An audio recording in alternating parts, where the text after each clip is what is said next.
Hey everyone, my name is Wesley, and welcome back to another beautiful morning in Red Dead Redemption 2.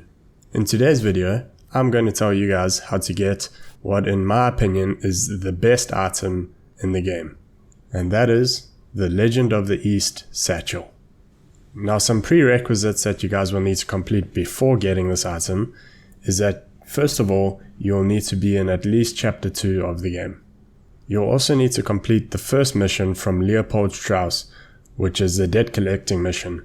This allows you to unlock the camp ledger, which lets you buy the leather tools and other upgrades required for satchel crafting. I also highly suggest completing the mission with Hosea, which allows you to unlock legendary animal hunting. This will allow you to hunt the legendary buck and get the trinket from this animal. This trinket lets you have a higher chance of getting a perfect pelt when skinning an animal. The legendary buck can be found in the on-screen location in West Elizabeth. The weapons and ammo you'll need is small game arrows. These can be crafted at a campfire, as well as a varmint rifle and any other rifle. I suggest a Schofield rifle with a scope.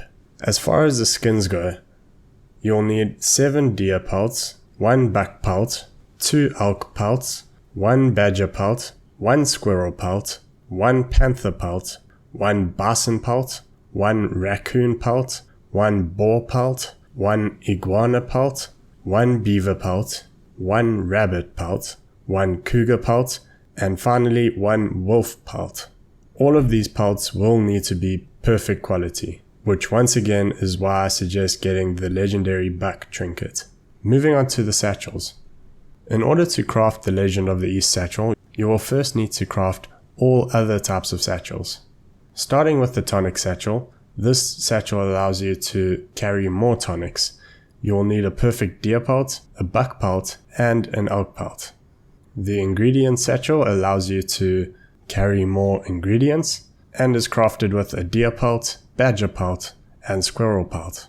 The kit satchel increases your carrying capacity for kits.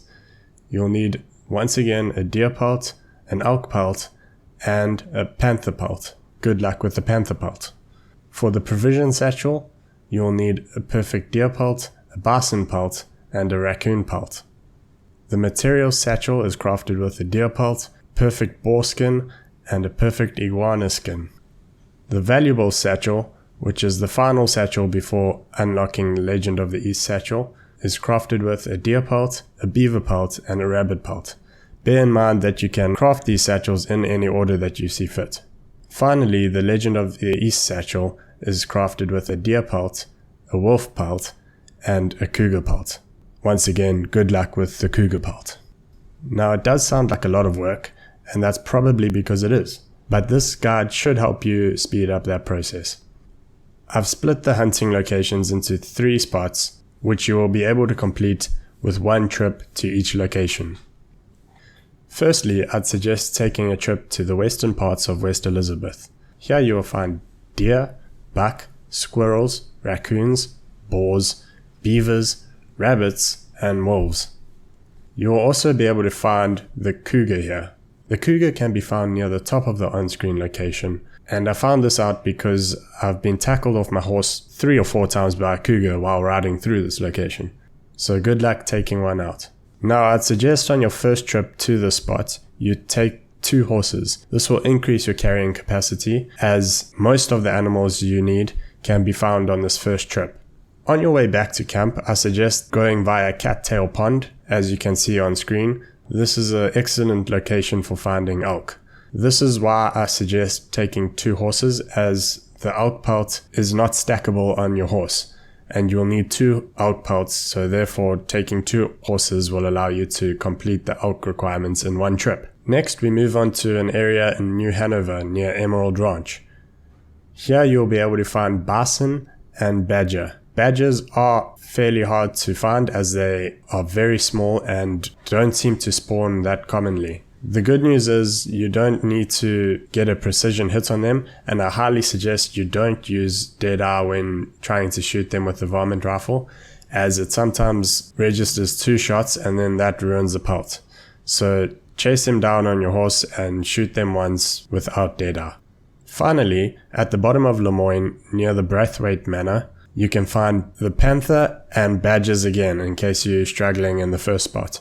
Panthers are very tricky to hunt as you need to walk through fairly dense forest and they will creep up behind you and kill you. So sneaking around is probably your best bet. On your way back to camp, I suggest stopping at the islands to the left of roads. Getting to these islands can be quite tricky. You need a very strong horse, or you can pick up a canoe on the western bank of roads. Here you'll be able to find the iguana. Now, I'm not sure if it's just me, but iguanas only seem to spawn on the northernmost island when I was looking for them. After collecting all these items, you'll need to donate them back to Pearson at camp, and then open the Satchel upgrading option in his chat, and you will be able to upgrade all the satchels, including the Legend of the East Satchel, which gives you a carrying capacity of 99 for most items, which is ridiculous, as it allows you to carry a lot more items such as tonics, snake oil, ingredients for cooking, valuables, and for me,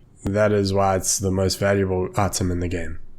So if this guide helped you guys out, I'd really appreciate if you could subscribe, leave a like and comment down below. And I'll catch you all in the next video. Goodbye.